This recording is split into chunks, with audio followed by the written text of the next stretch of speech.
Okay, so in this sublesson, we're going to look at configuring the tiles on our dashboard. So we're going to explore tile details, we're going to modify titles on the tiles, and we're going to display the last refresh time.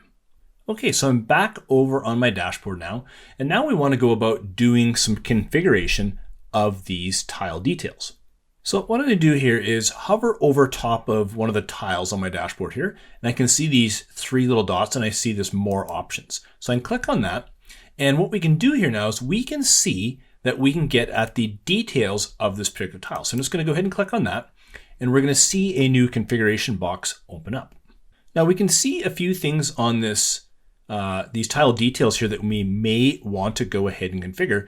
So we're going to leave the title alone. So it's called Sales Performance. But how about we go and add a subtitle to this? Because if you keep in mind, back when we actually pinned this tile to the dashboard itself, we actually pinned it for a particular product. So what I'm going to do here is I'm just going to go into the subtitle, and I'm just going to paste this. And this is now going to be called Mountain Bike 200 Black 42. So now I will have a subtitle on this dashboard, and this will help further clarify what exactly people are looking at from an informational standpoint. I can also go in here and actually display the last refresh time. So I'm going to go ahead and click that. And this will give an indication as to when the tile was last refreshed.